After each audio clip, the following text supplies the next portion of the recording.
Nous allons étudier le module Play Camera Animation. Ce module va nous permettre entre autres de faire un tremblement de la caméra.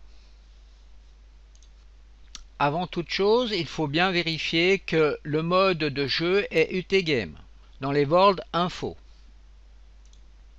Effectuons un test. Je me déplace jusqu'au niveau du trigger et regardez ce qui se passe. La caméra bouge automatiquement. Pour réaliser cette séquence de jeu, j'ai tout simplement donc ajouté un trigger touche. Au moment où je touche le trigger, je déclenche ce module Play Camera Animation. Si je vais dans les propriétés de ce module, je vois que sur la ligne Anime to Play, j'utilise ici un module Camera Anime que je peux retrouver dans le browser en cliquant sur cette loupe.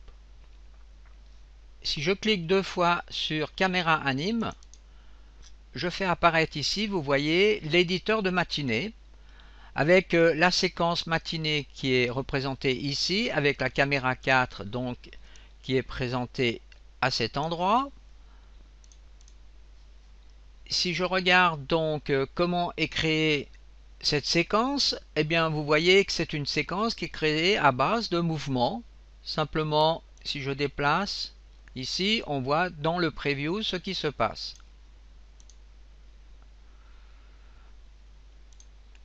Regardons la procédure à suivre pour créer un caméra anime. Alors, bouton droit, New Camera Anime. Ici, j'ai une fenêtre qui s'ouvre. Donc, le paquet, ce sera dans le paquet mi-séquence. Le groupe, ce sera le groupe caméra. Et ici, vous mettez un nom à ce nouveau module. Et j'ai donné le nom ici de caméra pivot. Je fais OK. Il faut maintenant donc éditer ce module caméra anime. Alors pour cela, je peux soit cliquer deux fois dans caméra anime ou bien aussi bouton droit et faire éditeur matinée. Je cache la fenêtre du Kismet. Je ferme le browser et maintenant je peux éditer les points en rajoutant ici une piste mouvement et en donnant des points clés. Je désire par exemple faire une simple rotation. Je me mets à 1 seconde, je crée un point clé et je fais par exemple une rotation de la caméra dans la fenêtre Preview. Je peux faire une simulation. Alors maintenant, je vais copier par exemple cette clé. Je vais faire un duplicate de cette clé dans Edit Duplicate Selected Key que je vais déplacer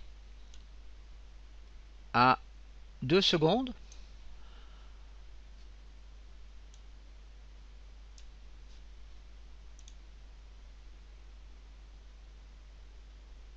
Je ferme l'éditeur de matinée et je retourne dans le browser. Alors vous voyez, ici on a bien la caméra pivote. Alors n'oubliez pas, quand on est un astérix, de sauver. On peut faire bouton droit et save.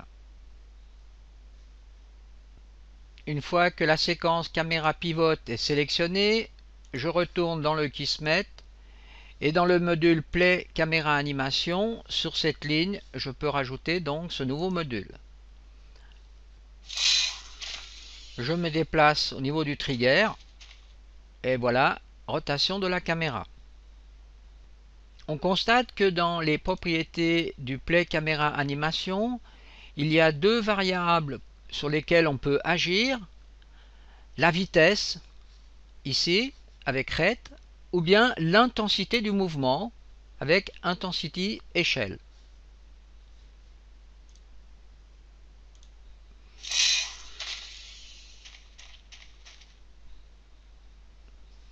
Voilà, c'est à vous de faire différents tests. J'ai amélioré ici le programme en utilisant un trigger d'impact de balle qui commande ici un switch en mode aléatoire. ce qui veut dire que les sorties seront dans un ordre complètement aléatoire. Ensuite, je commande ici 3 modules Play Caméra Animation avec des animations complètement différentes. Alors, regardons dans les propriétés. Là, on a un premier type d'animation, un deuxième type, et ici un troisième type. Ce qu'il faut savoir, c'est qu'il existe des caméras animes préprogrammées par le développeur. Pour les trouver, vous allez donc dans le répertoire UDK Game. Ensuite, on tape dans le système de recherche caméra anime. Et voilà donc les caméras animation qui sont proposées. Donc la dernière que je viens d'utiliser est dans cette liste. Cette séquence caméra anime est beaucoup plus complexe. Alors cliquons 2 fois sur l'icône pour ouvrir donc l'éditeur de matinée. Alors on voit ici qu'on a la piste mouvement, mais on a aussi d'autres pistes qui nous permettent justement de faire tous ces effets. Profitons de cette séquence pour voir une petite astuce. Donc ici vous voyez, vous pouvez désélectionner les pistes.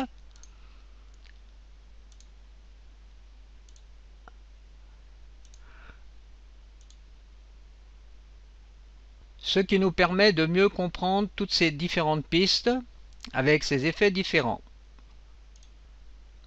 On a rajouté ici un nouveau module Play Annoncement qui nous permet d'inscrire un texte à l'écran. Alors dans les propriétés, annoncement texte, bravo, et vous pouvez aussi choisir un son.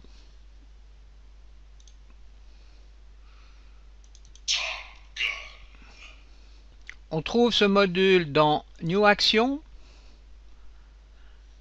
Voice Annoncement, Play Annoncement. Effectuons un test.